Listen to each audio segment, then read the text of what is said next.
السلام علیکم Pakistan AR information میں ایک بار پھر تمام دوستوں کو خوش آمدید۔ جنوبی افریقی کرکٹر کی جانب سے کورونا رولز کی خلاف ورزی پر 3 ون ڈے میچز کی سیریز کا پہلا مقابلہ آغاز سے 90 منٹ قبل ملتوی کر دیا گیا، جبکہ یہ مقابلہ کیا دوبارہ ہو پائے گا یا نہیں، اور ساتھ ہی ساتھ پاکستان کرکٹ ٹیم کے لیے کیا مشکلات پیش آئے گی، آج کے زیر نظر ویڈیو میں آپ بھائیوں کو اسی بارے میں بتائیں گے۔ مگر مزید تفصیلات کی طرف بڑھنے سے پہلے اس ویڈیو کو لائک کریں اور کمنٹ سیکشن میں آپ بھائی اس اپڈیٹ کے متعلق اپنی رائے کا اظہار ضرور کریں۔ کیپ ٹاؤن میں جنوبی افریقہ اور انگلینڈ کا میچ پاکستانی وقت کے مطابق شام 4 بجے شروع ہونا تھا، لیکن آغاز سے 90 منٹ قبل اس کے منسوخ ہونے کی اطلاعات میڈیا میں آنے لگی۔ میچ منسوخ کیے جانے کی وجہ یہ بتائی گئی کہ دونوں ٹیموں کے مابین T20 سیریز کے دوران کووڈ قوانین کی سنگین خلاف ورزی کی گئی اور پہلے ون ڈے مقابلے سے قبل جنوبی افریقی ٹیم کے ایک کھلاڑی کا کورونا ٹیسٹ مثبت آ گیا۔ اس کے بعد فوری طور پر میچ کا انعقاد ممکن نہ رہا۔ میڈیا رپورٹس کے مطابق حفاظتی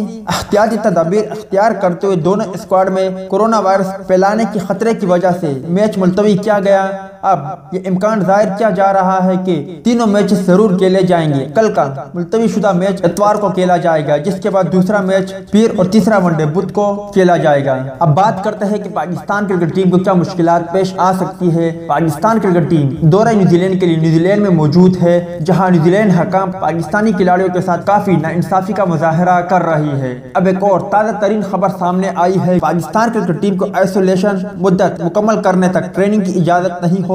director general New Zealand health کے مطابق پاکستان ٹیم کی صورتحال کو جانچ کر اجازت نہ دینے کا فیصلہ کیا ہے۔ ذرائع کے مطابق board officer Pakistan team management اور سینئر کھلاڑیوں سے بات کریں گے۔ صورتحال کا جائزہ لینے کے بعد اگلے لاہمہ عمل کی حکمت عملی بنائی جائے گی۔ جیسے کہ آپ بھائیوں کو معلوم ہے کہ دورہ نیوزی لینڈ میں پاکستان کرکٹ ٹیم کے ساتھ سخت ترین اور کافی ناانصافی کا مظاہرہ کیا جا رہا ہے۔ کیا پاکستان کرکٹ ٹیم کو یہ دورہ مکمل کرنا چاہیے یا نہیں، اس حوالے سے کمنٹ سیکشن آپ کے کمنٹس کا منتظر رہے گا۔ ساتھ ہی ساتھ پاکستان کرکٹ ٹیم کے لیے دعا ضرور کرے کہ اللہ تعالیٰ پاکستان کرکٹ ٹیم کو نیوزی لینڈ میں تمام پریشانیوں سے دور رکھے اور اللہ تعالیٰ پاکستان کرکٹ ٹیم کو کامیاب کرے، آمین۔ ملتا ہے کسی نئے ویڈیو میں، تب تک کے لیے اجازت دیجیے، اللہ حافظ۔